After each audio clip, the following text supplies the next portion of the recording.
I should have known when she said she'd found her forever hobby. That's what Zoe called everything: pottery, archery, CrossFit, aerial silks, photography. She'd become obsessed, buy all the gear immediately, flood social media for 3 months, then quietly disappear when she realised hobbies aren't actually about announcing them. By the time she asked to come climbing with me, she'd already found herself at least 6 times. I should have known. But climbing felt different, because climbing isn't easy to fake. Or at least I thought it wasn't. I'd been climbing for 6 years. Mostly indoor bouldering and rope climbing, some outdoor trips. Nothing elite. But enough experience that people at the gym knew me. Enough that I'd trained beginners before, enough that safety wasn't something I took lightly. So when Zoe asked if she could come along, I said yes. At first she was fun. She was naturally athletic, strong, fearless. Actually pretty decent for a beginner. And I was excited because it's nice sharing something you love. I introduced her around, showed her etiquette, explained belaying, taught her why climbers double-check things even after years. She seemed interested. For about 3 weeks. Then she became an expert.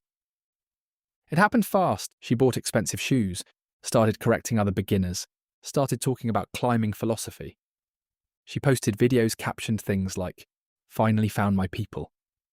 Then, "I've always felt connected to climbing." She had not. She thought a harness was called the seatbelt a month ago. At the gym, people started asking questions. "How long have you been climbing?"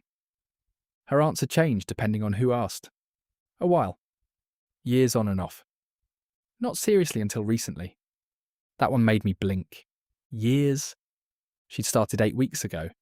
Then she started talking over instructors, giving advice nobody asked for, explaining advanced topics she didn't understand.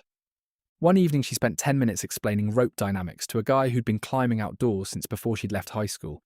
He just stood there politely, then quietly walked away. People started asking me, "Hey, Zoe's newer, right?" I'd smile. "Yeah." No elaboration. Then came the incident. Not catastrophic, but enough. A beginner named Hannah was learning to belay. One of the instructors was helping her. Zoe wandered over. "Oh, I can explain." The instructor looked uncomfortable but stepped back. Zoe started confidently describing how to manage slack. Halfway through, I realised she was explaining it wrong. Not maliciously, not wildly, just confidently incorrect. Enough that if someone copied her exactly, they could create a dangerous amount of slack. I interrupted immediately. "Actually, don't do that." Zoe frowned. "That's how I do it." I looked at her, then said carefully, "No, it isn't." The instructor stepped back in, fixed it. No harm done, but I noticed people looking. Not at Hannah, at Zoe, because suddenly everyone realised something. She talked like an expert, but she climbed like a beginner. After that, the vibe changed. Nobody confronted her. Climbing people are generally nice. But people stopped asking her advice, stopped including her in technical conversations, stopped reacting when she announced things. She started getting frustrated. One evening, she complained to me. "These people are kind of gatekeepy." I nodded sympathetically, then casually asked, "Have you ever tried surfing?" Her eyes lit up immediately. "No." I shrugged. I heard the community is super welcoming, way more lifestyle focused. She looked interested. I added, "And there's way more room for personal style." That sealed it. 2 weeks later, she bought a wetsuit. 3 weeks later, she posted, "I think climbing was always just preparing me for this." A month later, she was posting beach photos, then surfing quotes, then recommending boards, then explaining wave conditions to people. The climbing group chat went suspiciously quiet. 6 months later, I saw her again. At a cafe. She looked annoyed. "Surfing people are weird." I smiled. "What happened?" She rolled her eyes. "They're all obsessed with experience."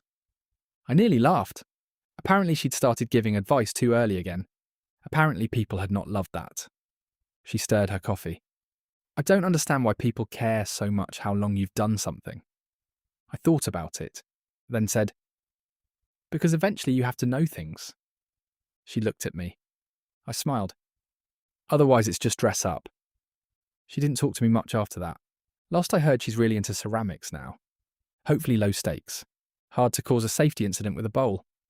I still climb, still go 3 nights a week, still fail routes, still get humbled regularly. And every now and then someone new joins, excited, eager, talking too much. And I remember, there's nothing wrong with being new, only pretending you aren't.